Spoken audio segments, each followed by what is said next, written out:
In జనరల్‌గా అయితే white discharge అనేది మన కంట్లో ఎలా అయితే తేమ ఉంటుందో, ఈవెన్ మానంలో వెజైనాలో కూడా కొంచెం తేమ అనేది ఉంటుంది. ఇది నార్మల్. అయితే ఇది హార్మోనల్ ప్యాటర్న్ బట్టి ఒక్కోసారి కొంచెం ఎక్కువగా ఉంటుంది. ఒక్కోసారి కొద్దిగా తక్కువగా ఉంటుంది. మనం జనరల్‌గా తెలుసుకోవాల్సింది ఆడపిల్లలు మెచ్యూర్ అయినప్పటి నుండి అవ్వక ముందు నుండి కూడా తల్లులు ఇంట్లో పిల్లలకి నేర్పించాల్సింది, స్కూల్‌లో టీచర్స్ చెప్పాల్సింది అండ్ మన సొసైటీలో వాళ్ళందరికీ తెలియాల్సింది ఏంటంటే వైట్ డిశ్చార్జ్ అనేది నార్మల్ గా ఉంటుంది. కంట్లో తేమ ఎలా ఉంటుందో వెజైనాలో కూడా అలానే తేమ ఉంటుంది. ఇది కొన్ని విధాలుగా డిఫెన్స్ మెకానిజం అనేయండి కానివ్వండి, లేకపోతే సెక్షువల్ యాక్టివిటీకి హెల్ప్ చేయడం కానివ్వండి, ప్రెగ్నెన్సీకి తోడ్పడడంలో కానివ్వండి హెల్ప్ అవుతూ ఉంటుంది. దీనికి ఈ వెజైనా అనేది సెల్ఫ్ క్లెన్జింగ్ ఆర్గన్ అన్నమాట. అంటే దానికి ప్రత్యేకంగా డెటాల్ కానివ్వండి, లేకపోతే సావ్లాన్ కానివ్వండి, లేకపోతే కొన్ని స్పెసిఫిక్ వాషెస్ ఉంటాయి. డౌచింగ్ అంటూ ఉంటారు. ఫ్రీ వాష్ అని, ఇంటి వాష్ అని, ఇట్లాంటి కొన్ని వాషెస్ ఉంటాయి. ఇలాంటి సపరేట్ గా వాడడం ఏమీ అవసరం లేదు.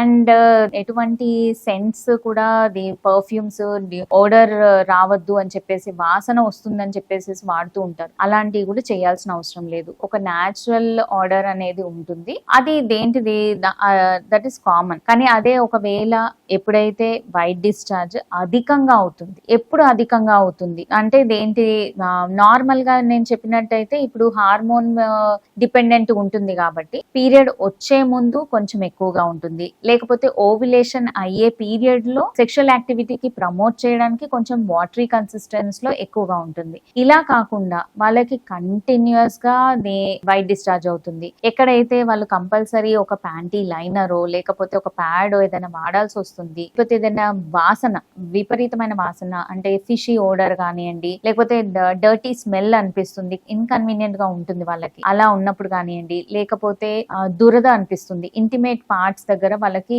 ఎప్పుడు చూసినా ఇచ్చింగ్ అనిపిస్తూ ఉంటుంది. అలా ఈవెన్ టాయిలెట్ కి వెళ్ళినప్పుడు మంటగా ఉంటుంది అండ్ ఊరికే యూరిన్ కి వెళ్ళాలనిపించే ఛాన్సెస్ ఉంటుంది. ఇలా ఉన్నప్పుడు మాత్రం కంపల్సరీ డాక్టర్ దగ్గరికి వెళ్ళి అది ఎటువంటి ఇన్ఫెక్షన్, మళ్ళీ ఓవర్ ద కౌంటర్ చాలా మంది మెడిసిన్స్ వాడేస్తూ ఉంటారు. అలా కాకుండా డాక్టర్ దగ్గరికి వెళ్ళి కంపల్సరీ అది ఎటువంటి ఇన్ఫెక్షన్, అది ఈస్ట్ ఇన్ఫెక్షన్ అయినా లేకపోతే ఇంకేదైనా బ్యాక్టీరియల్ ఇన్ఫెక్షన్ కనుక్కొని దానికి కావాల్సిన ట్రీట్మెంట్ తీసుకోవాల్సి వస్తుంది అనమాట. సో ఇప్పుడు మనం గుర్తుంచుకోవాల్సింది మెయిన్ గా ఏంటంటే గడ్డలుగా అవ్వడం కానివ్వండి, పెరుగు ముద్దలు లేకపోతే పాలలాగా ఎక్కువ అవ్వడము, లేకపోతే కలర్ ఇంకోటి green colour, yellowish colour, discolouration ఏమన్నా ఉన్నా, బ్లడీ డిశ్చార్జెస్ ఏమన్నా ఉంటున్నా, వాసన ఎక్కువ ఉంటున్నా, లేకపోతే ఇచ్చింగ్ ఉంటున్నా కానీ కంపల్సరీ ఇది చెక్ చేయించుకోవాల్సి వస్తుంది. అన్నప్పుడు వాళ్ళు ఈవెన్ వీక్నెస్ కి కూడా గురవుతుంటారు. ఈవెన్ కొన్ని రకాల పిఐడి, పెల్విక్ ఇన్ఫ్లమేటరీ డిసీజెస్ లో కూడా ఈ వైట్ డిశ్చార్జ్ అనేది ఎక్కువ ఉంటుంది. నార్మల్ గా జరిగే ఋతుక్రమంకి రిలేటెడ్ గా జరిగే వైట్ డిశ్చార్జ్ కి కాకుండా